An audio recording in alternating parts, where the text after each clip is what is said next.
Good evening. एक नए सहीफ़े के साथ आज हम खुदावंद के कलाम से सीखेंगे। नाहूम नबी का सहीफ़ा है जिसको आज हम स्टडी करने जा रहे हैं। अगर आप फॉलो करते रहे हैं तो फिर आपको नाहूम को ढूंढने में मुश्किल नहीं होगी।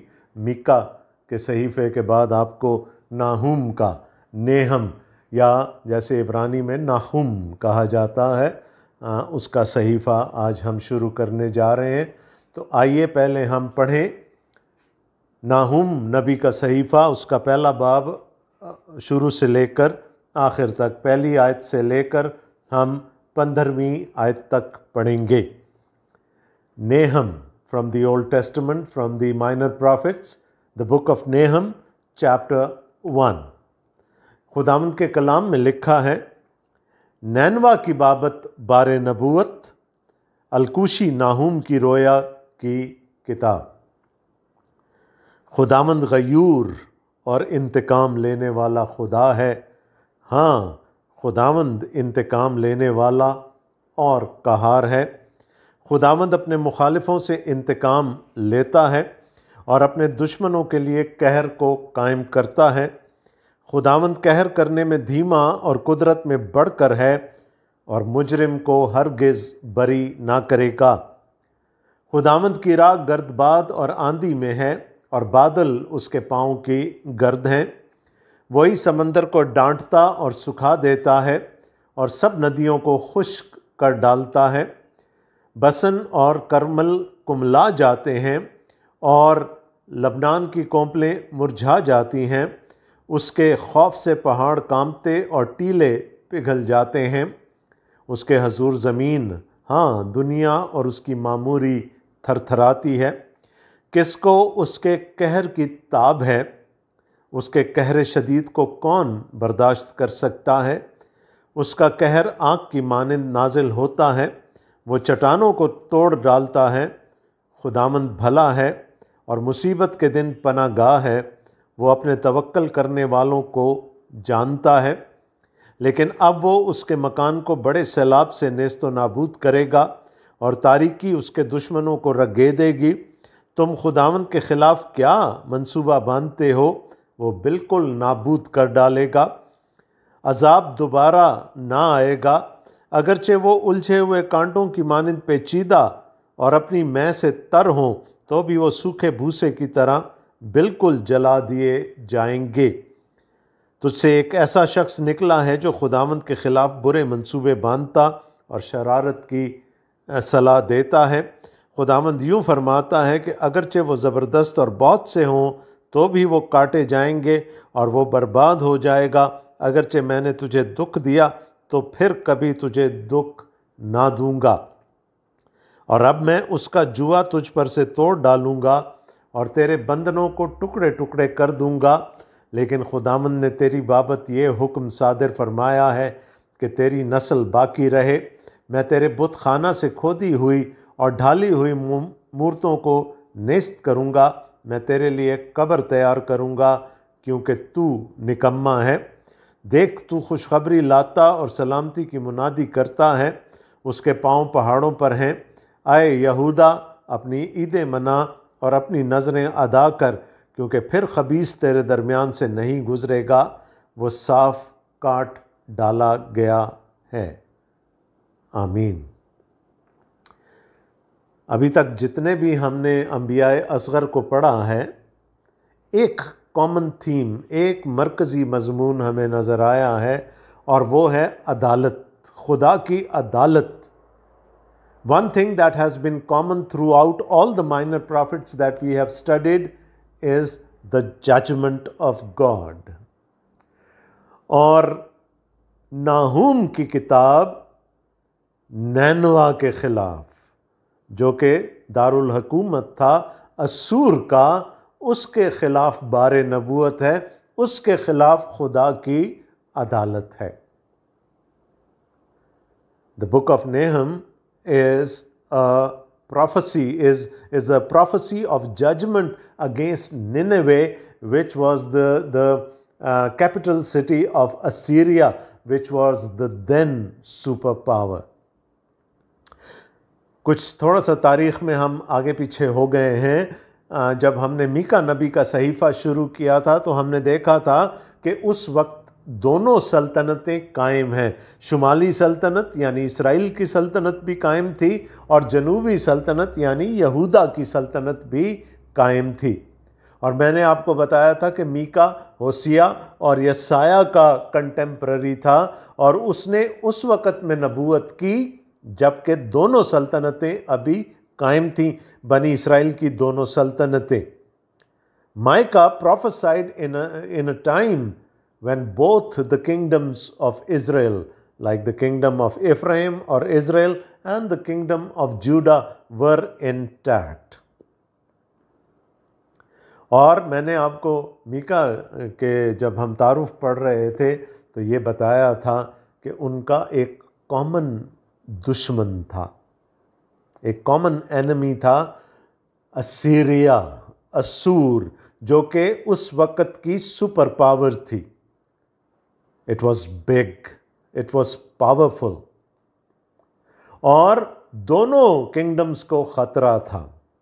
लेकिन 722 कबल मसीह में 722 BC असूर ने आकर शुमाली सल्तनत का सत्यानाश कर दिया, उसको तबाह और बर्बाद कर दिया।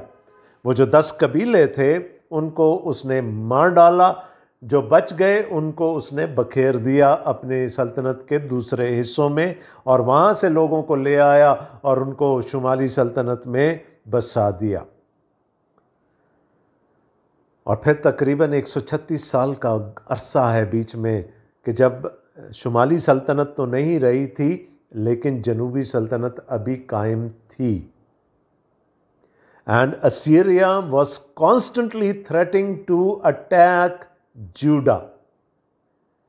वो नेस्तो नाबूद करना चाहता था जनूबी सल्तनत को भी, बल्कि जब उसने इसराइल पर कब्ज़ा किया, शुमाली सल्तनत पर कब्ज़ा किया, तो जो बॉर्डर टाउन्स थे जूडा के, जो सरहदी इलाके थे, जो सरहदी शहर थे, उसने उन पर भी कब्ज़ा कर लिया। लेकिन चूंकि वो यरूशलेम तक नहीं पहुंच पाया, इसलिए जो जनूबी सल्तनत थी वो जूडा की यानी यहूदा की जो सल्तनत थी वो कायम रही।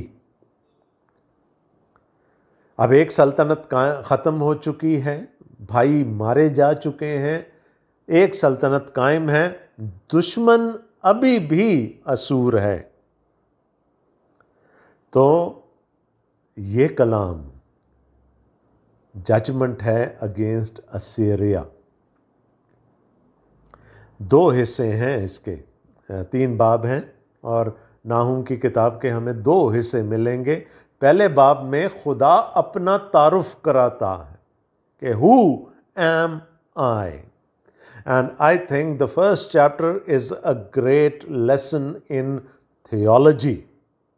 इलाहियात का एक बहुत खूबसूरत बयान है पहले बाब में, जिससे कि हम बाइबल के खुदा को जान सकते हैं। और जब हम पहले बाब में बाइबल के खुदा को जान लेते हैं तो फिर वो हमें बताता है, नाहूम हमें बताता है कि इस खुदा की अदालत कैसी है। फिर वो नैनवा के ख़िलाफ़ जो बारे नबूवत है वो उसको बयान करता है। But the first chapter is fascinating, it's about God. और हमने किस नोट पे छोड़ा था मीका को, है ना? क्या कहा था? मीका 7 बाब और उसकी 18वीं आयत में हमने क्या पढ़ा था? तुझ सा खुदा कौन है जो बदकिरदारी माफ़ करे और अपनी मिरास के बकिया की ख़ताओं से दरगुजरे। कौन है तुझ सा खुदा, है ना? And that is now continued in Nahum. वो अपना कहर हमेशा तक नहीं रख छोड़ता क्योंकि वो शफ़क़त करना पसंद करता है। वो फिर हम पर रहम फरमाएगा, वही हमारी बदकिरदारी को पायमाल करेगा और उनके सब गुनाह समंदर की तह में डाल देगा। तू याकूब से वफादारी करेगा और अब्राहम को वो शफ़क़त दिखाएगा जिसकी बाबत तूने कदीम ज़माना में हमारे बाप दादा से कसम खाई थी। God does not forget his covenants. God does not forget his promises. वो नहीं छोड़ सकता, इसराइल को नहीं छोड़ सकता। ये वादा है कि उसने एक बकिया को बचा कर रखना है। इस वक्त दुश्मन कौन है? असूर है। और असूर कॉन्स्टेंटली थ्रेट कर रहा है, कॉन्स्टेंटली थ्रेट कर रहा है यहूदा की छोटी सी सल्तनत को। ऑल्दो हमें पता है कि असूर उन पे गालिब नहीं आएगा, बल्कि बाद में ये बाबुल नबूकदनज़र इन पर कब्ज़ा करेगा। लेकिन अभी इस वक्त जब ये लिखा जा रहा है कलाम, असूर ख़तरा है। और असूर में पहले भी खुदा अपने एक नबी को भेज चुका है। याद आया? गुड ओल्ड जोना। यूना नबी को खुदा ने नैनवा भेजा था, जिसके ख़िलाफ़ ये बारे नबूवत है।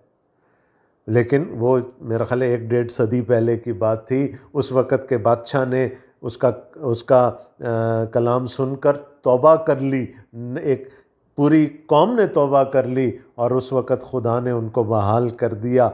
लेकिन अब उस बात को काफ़ी अरसा गुज़र चुका है। इस वक़्त Asur is a constant, Assyria is a constant threat to the people of God in Judah.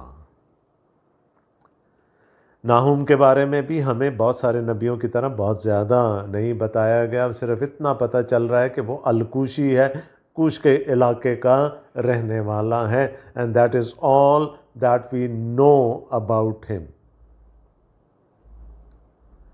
बारे नबूवत है उसके लिए। और नैनवा के बारे में मैंने आपको, जब हम मीका नबी का सहीफ़ा पढ़ रहे थे, तो मैंने कहा जहाँ असूर का जिक्र आ रहा है तो उसको सिर्फ असूर ही ना समझिएगा, वो Assyria is a symbol of all the enemies of the people of God, and the same applies here as well. तो अब क्या है? दूसरे बाब में, पहले बाब की दूसरी आयत में देखें, खुदावंद गयूर है और इंतकाम लेने वाला खुदा है। हाँ, खुदावंद इंतकाम लेने वाला और कहार है। खुदावंद अपने मुखालिफों से इंतकाम लेता है और अपने दुश्मनों के लिए कहर को कायम रखता है। खुदा कहर करने में धीमा और कुदरत में बढ़कर है, और मुजरिम को हरगिज़ बरी नहीं करेगा। The first thing that we learn about God here is his indiscriminate justice. वो इंसाफ करने वाला खुदा है, मुनसिफ है, आदिल खुदा है। जो पहली बात हमें यहाँ पर खुदा के बारे में जानने को मिल रही है। लेकिन वो किस पर कहर करता है? वो कहार है। लेकिन वो किस पर कहर करता है? वो जो उसका इनकार करते हैं, जो उसको नहीं मानते, जो उसके लोगों के दुश्मन हैं। क्या लिखा है यहाँ पर? खुदा गयूर है। और अगर आप कोई अंग्रेज़ी का तर्जुमा पढ़ेंगे तो वहाँ लिखा है गॉड इज़ जेलस। वो, अगर मैं उसका तर्जुमा करूं तो खुदा हसद करने वाला खुदा है। और इसके बारे में हमने, जब खुदा 10 हुक्म दे रहा था तो उसने कहा कि मेरे हजूर किसी गैर माबूद को ना मानना, मैं गयूर खुदा हूँ। I am a jealous God. मैं किसी और को अपने हजूर में बर्दाश्त नहीं कर सकता। और फिर उसकी जेलसी अपने लोगों के लिए भी है। He protects them. उसने कहा, जा, मूसा से कहा, जा फिरौन को कह दे इस्राएल मेरा बेटा है बल्कि मेरा पहलौठा है। अगर तूने मेरे पहलौठे को मारा तो फिर मैं तेरे पहलौठे को जिंदा नहीं रहने दूंगा। He is a jealous God. अभी जो मीका का जहाँ पर इख्तिताम हुआ था, वो अपने अहूद को, अपने वादों को याद रखने वाला खुदा है। He is a jealous God, और वो आदिल खुदा है, अदल करने वाला खुदा है। He is a just God, वो नहीं छोड़ता। वो क्या लिखा है, खुदावंद गयूर और इंतकाम लेने वाला खुदा है। हाँ, खुदावंद इंतकाम लेने वाला और कहार है। ये थीम आपको बाइबल मुकद्दस में शुरू से आखिर तक मिलेगी, बल्कि खुदा हर मकाम पर ये कहता हुआ हमें सुनाई देता है कि बदला लेना मेरा काम है, अपने लोगों का बदला मैं खुद लूँगा। Don't try to take justice in your own hands, I will avenge you.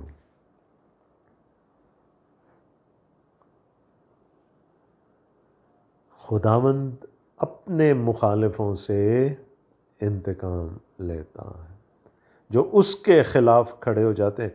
ये हम पिछले सहीफ़ों में पढ़ते आ रहे हैं। जो घमंडी हैं, जो एरोगेंट हैं, जो खुदा के ख़िलाफ़, खुदा के लोगों के ख़िलाफ़ खड़े होते हैं, फिर खुदावंद उनसे इंतकाम लेता है। और मैंने आपको सारी सल्तनतें गिनवा दी थी। ना मिस्र रहा, ना असूर रहा, ना बाबुल रहा, ना फ़ारस रहा, ना रूम रहा, और ना कोई और रहा। अगर आज बाकी हैं तो खुदा के लोग हैं जिनके बाप दादा के साथ उसने कसम खा रखी। He is a jealous God, और उसके हाथों में पड़ना निहायत ही खौफनाक है। वो कहता मैं, है ना, जिसने मेरे खिलाफ गुनाह किया, जो मेरे खिलाफ अपने घमंड में खड़ा हुआ, उसको भी नेस्तो नाबूद कर दूंगा। जो मेरे लोगों के खिलाफ खड़ा होगा, मैं उसको भी नेस्तो नाबूद कर दूंगा। खुदावंद अपने मुखालफों से इंतकाम लेता है और अपने दुश्मनों के लिए कहर को कायम रखता है। His wrath stage for his enemy. लेकिन there is a proviso there, खुदावंद कहर करने में धीमा और कुदरत में बढ़कर है। ही वेट्स, है ना, ही इज पेशेंट। लेकिन जहां, मैंने पहले भी आपको ये बताया था, जहां उसके सब्र का पैमाना लबरेज हुआ, फिर वो नहीं छोड़ता, फिर वो नहीं छोड़ता। अभी किसी एक नबूवत में हम ये पढ़ते आ रहे थे ना कि तूने मेरे लोगों को जितना मैंने तुझे मैंडेट दिया था उससे ज़्यादा सताया, इसलिए अब मैं तुझे नहीं बख्शूंगा। बाबल को उसने कहा, नहीं बख्शूंगा। तो खुदा के सब्र को, उसके इंतज़ार को, उसके तरह देने को उसकी कमज़ोरी नहीं समझना चाहिए। अगर खुदा तरह दे रहा है तो किसी वजह से दे रहा होगा। He is not an impotent god, he is omnipotent. वो इंतकाम लेता है, ले सकता है, लेकिन अगर वो अपने आप को रोके रखता है इंतकाम लेने से, तो उसमें उसकी कोई अपनी मसलहत होती है। लेकिन इसको उसकी कमज़ोरी ना समझा जाए। इस वक्त क्या समझ रहे थे अहले असूर? हाँ जी, ख़त्म कर दिया ना हमने बड़े भाई को, 10 कबीलों को ख़त्म कर दिया। ये क्या है हमारे सामने? और उस ज़माने में जब जंगें होती थीं तो ये समझा जाता था कि खुदा, एक कौम का खुदा और दूसरे कौम के खुदा आपस में लड़ रहे हैं, और जो हार जाता था तो यही कहा जाता था उनका खुदा हार गया। आपको याद होगा नबूकदनेस्सर खुदा की हैकल के ज़रूफ को उठा कर ले गया था एज अ सिंबल कि मैंने यहोवा को शिकस्त दे दी है, और उसने जाकर उसको बाबुल में अपने बुत खाना में जाकर, अपने बुत के बुत खाना में जाकर उन ज़रूफ को रखा एज अ सिंबल दैट यावे हैज़ बीन डिफीटेड। तो वो क्या कह रहे थे, हमने तो इस्राएलियों के खुदा को हरा दिया है, लेकिन खुदा तरह दे रहा है। लेकिन जब उसके सब्र का पैमाना लबरेज हो जाता है, फिर उसके कहर से कोई बचा नहीं सकता। तो ये तो पहली बात हमें खुदा के बारे में यहाँ पर पता चल गई कि ही हैज़ इनडिस्क्रिमिनेट जस्टिस, वो आदिल है, वो तरह नहीं करता, वो किसी की तरफदारी नहीं करता है। ही पनिशेस ऑल ईवल। दूसरी बात जो नाहुम हमें बताने की कोशिश कर रहा है खुदा के बारे में, I told you this is a great lesson in theology, वो ये है कि ही हैज़ इररेजिस्टिबल पावर, माइट, उसके पास ताकत है, वो कादर मुतलक खुदा है। जब वो खड़ा होता है तो उसके सामने कोई खड़ा नहीं रह सकता। और इसकी तरफ मुकाशफा की किताब भी इशारा करती है, वो जो हर मजदून की जंग होगी, फिर कोई खड़ा नहीं रह पाएगा खुदा के सामने, बाइबल के खुदा के सामने।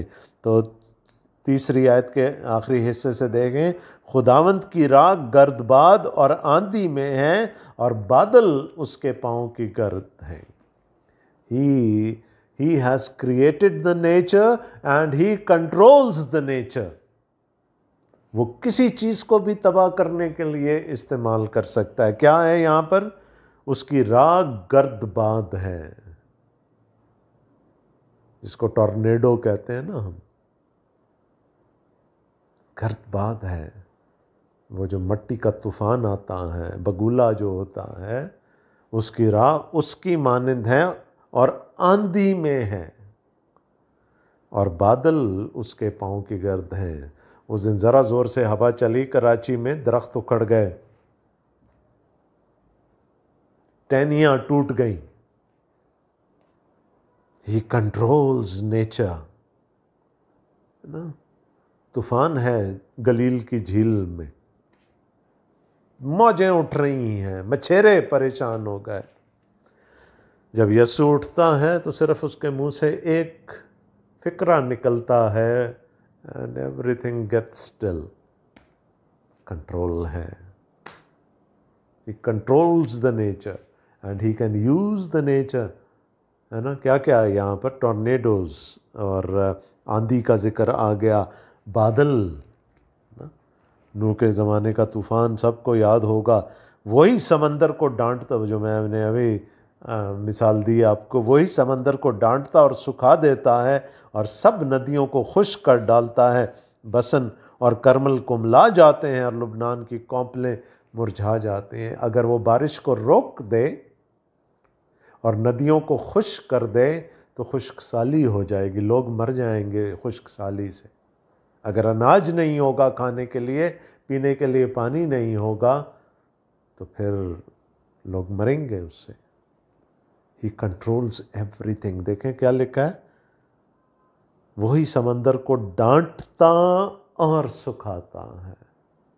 और उसका इलस्ट्रेशन क्या है कि खुदावंद यीशु मसीह ने ये करके दिखा दिया, डांट दिया, और ऐसी डांट लगाई कि फिर आगे किसी लहर को सर उठाने की हिम्मत नहीं हुई। He has absolute control, irresistible power। कोई उसकी ताकत के सामने खड़ा नहीं रह सकता। उसके खौफ से पहाड़ कांपते और टीले पिघल जाते हैं। जब लैंडस्लाइड्स होती हैं तो क्या होता, अगर कोई रास्ते में आ जाए तो ख़त्म हो जाएगा।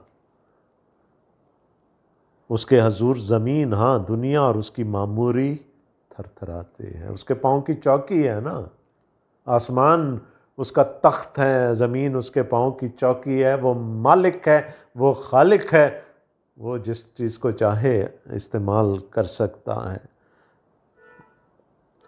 किसको उसके कहर की ताब है, उसके कहर शदीद को कौन बर्दाश्त कर सकता है। उसका कहर आग की मानिंद नाजिल होता है, वो चट्टानों को तोड़ डालता है। रात गिरती है, लाइटनिंग, आग लग जाती है जंगलों में। और ये सारी चीज़ें हमें मुकाशफा की किताब में जब जैसे जैसे प्याले उंडेले गए, मोहरें खोली गई, ये सारी चीज़ें नज़र आती हैं कि वहाँ पर ये सब कुछ होगा।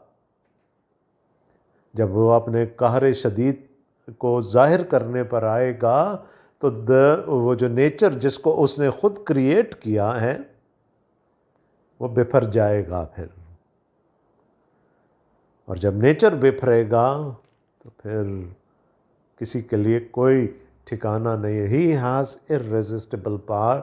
उसके वो खालिक है, वो मालिक है, वो किसी चीज़ को भी अपने कहर को जाहिर करने के लिए इस्तेमाल करता है। वो चट्टानों को तोड़ डालता, कोई चीज़ उसके सामने खड़ी नहीं रह सकती। तो पहले हमने देखा उसकी his indiscriminate justice and then his irresistible power. लेकिन 7वीं आयत में जाते ही टोन चेंज हो गई। खुदावंद भला है, खुदावंद भला है और मुसीबत के दिन पनाहगाह है। वो अपने तवक्कल करने वालों को जानता है। Now we are looking at his infinite mercy. उसके बेइंतहा रहम को, तरस को, फजल को अब हम देख रहे हैं। खुदावंद भला है और मुसीबत के दिन पनाहगाह। इज़ गुड है ना, अंग्रेजी में जब हम पढ़ते हैं the Lord our God is good, period, ख़त्म हो गई बात। लेकिन किसके साथ गुड है, किसके साथ भला है, इसी आयत में बता रहा है। वो अपने तवक्कल करने वालों को जानता है। तो जो घमंड करता है उनको तो वो तोड़ डालेगा ना चट्टानों की तरह। उनको तो उनके लिए तो उसका कहर है। But those who are humble, who bow down before him, जो उसकी मर्जी के तहत चलते हैं, जो उसकी राहों में चलते हैं, उनके लिए फिर वो भला है। And nobody can be better than him in his goodness. Oh, taste and see that the Lord is good. चख के देख लो ना कि खुदावंद भला है। महसूस करके देख लो कि खुदावंद भला है। लेकिन किसके लिए भला है? वो जो उस पर तवक्कल करते हैं। याद है, मैं ये दो चीज़ों का जिक्र, अदालत दो तरह की होगी। एक ईमानदारों की होगी, खुदावंद पर तवक्कल करने वालों की होगी, और दूसरी उनकी होगी जो खुदावंद को नहीं मानते, जो उसके बेटे, खुदा को नहीं मानते, जो उसके बेटे पर ईमान नहीं लाकर आते। दो तरह की अदालत होगी। तो एक तरफ तो कहर होगा, एक तरफ तो रौथ होगा,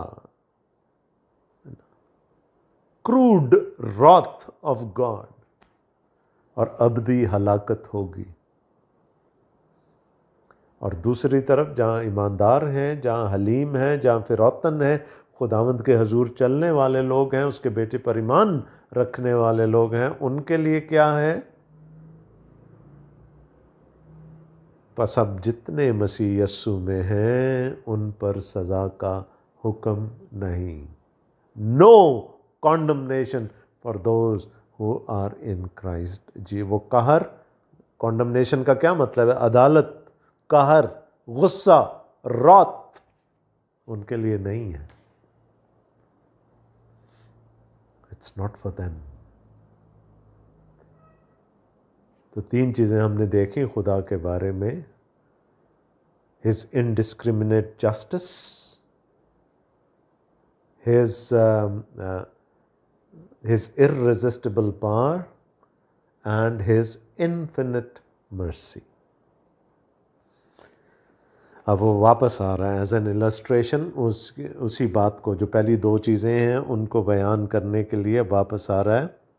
लेकिन अब वो उसके मकान को बड़े सैलाब से नेस्तो नाबूद करेगा और तारीकी उसके दुश्मनों को रगेदेगी। This is about Nineveh, this is about Assyria, Ashur की बात हो रही है। तुम खुदावंद के ख़िलाफ़ क्या मंसूबे बांधते हो, वो बिल्कुल नाबूद कर डालेगा। अजाब दोबारा ना आएगा। किस पर नहीं आएगा अजाब? खुदा के लोगों पर अब दोबारा अजाब नहीं आएगा। जो तुमने करना था वो कर लिया, अब तुम मेरे लोगों को नहीं छेड़ सकते। You can not touch them again, खुदा कह रहा है। अगरचे वो उलझे हुए कांटों की मानिंद पेचीदा और अपनी मैं से तर हों, तो भी वो सूखे भूसे की तरह बिल्कुल जला दिए जाएंगे, ख़त्म हो जाएंगे। और यही हुआ 612 कबल मसीह में, 612 BC नबूकदनेस्सर ने असूर को तबाह कर दिया, बर्बाद कर दिया। बाबल ने, बैबिलोन ओवरटुक असीरिया। तुझसे एक ऐसा शख्स निकला है जो खुदावंद के ख़िलाफ़ बुरे मंसूबे बांधता और शरारत की सलाह देता है। जब यूना था तो अच्छा कोई बादशाह था जिसने कबूल कर लिया अपने लोगों का गुनाह, तौबा कर ली, फिर गए, खुदावंद ने अपना कहर उनसे मोड़ लिया। लेकिन अब जो बाद के बादशाह हैं वो उनको क्या कह रहा है? खुदा तुझसे एक ऐसा शख्स निकला है जो खुदावंद के ख़िलाफ़ बुरे मंसूबे बांधता है। काफ़ी सारे बादशाहों का ज़िक्र हम पढ़ते हैं तवारीख़ की किताबों में और सलातीन की किताबों में, जो असूर के बादशाह थे। तीन तो टिगलत पलेसर थे ना, Tiglath Pileser the one, Tiglath Pileser the second and Tiglath Pileser the third. Then there were two Shalmanesers, दो शल्मनीसर थे जिन्होंने टाइटल लिया। तीन ने टिगलत पलेसर का टाइटल लिया, दो ने शल्मनीसर का, और अब जो है वो सनखरब है, सनखरब।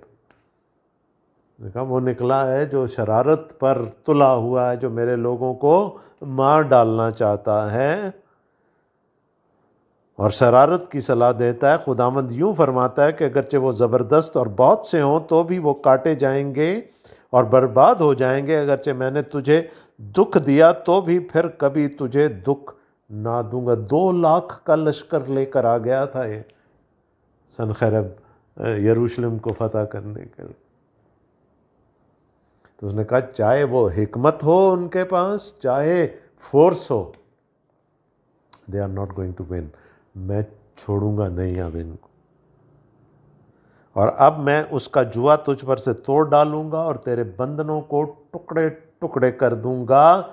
लेकिन खुदावंद ने तेरी बाबत ये हुक्म सादिर फरमाया कि तेरी नस्ल बाकी ना रहे। मैं तेरे बुतखाने से खोदी हुई और ढाली हुई मूर्तों को नेस्त करूंगा। मैं तेरे लिए कब्र तैयार करूंगा क्योंकि तू निकम्मा है।